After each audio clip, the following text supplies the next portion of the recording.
Andito na ba? Okay, parang meron pa. Dito, kids daw. Kids? Ay, hindi ko pala. Sorry ha. Okay, magbitaw-bitaw na muna ng kamay. And then, sit down tayo dyan. Sit down. Okay, kailangan naka-cross legs. Paano ba cross legs? Indian sit. Very good. Si ate. Ayan, cross legs. Cross legs. Ayan. Alright, so now, before we start, syempre, kailangan, alam muna natin ang mga kaibigan natin mula sa Jolly Town. Okay, sino yung mga kaibigan natin doon? Magbigay ng isa. Tanungin natin si ate. Si Jollibee, very good. Sino pa? Yes, Angeline? Si Hetty. Sino pa, baby? Lalaklag na kay Layla. Si? Jollibee. Okay, si Jollibee. Sino pa, Kuya Joshua? Si Popo. Sino pa? Si Young, tsaka si Jezebel. May Jezebel ba doon? Wala. Gagambino, meron ba?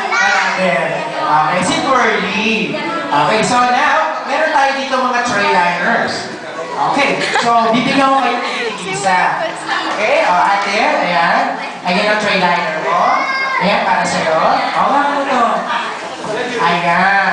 Okay, very good. Kunin niyo yung mga tray-liners. Okay, sino may gusto sumali? Okay na. Sino pa? Si Kuya, gusto sumali. Okay, so now, ano ba gagawin sa binigay ng tray-liners? Okay, so, gagawa kayo isang paper artwork. O, mga bagay na mula sa papel. You will think something na mula sa papel. Okay, sige nga, mag-sample nga tayo. Sabi nila, mula sa papel, o sa paper, pwede tayo gumawa ng isa. Yes, tita? Very good. Bangka. Bangkang papel or boat. Okay, bukod sa boat, pwede rin tayo gumawa ng isa. Si Daddy, tanongin natin. Ano pwede gawin mula sa papel? Aeroplano. Airplane. Bukod doon, pwede na gumawa ng isang hat.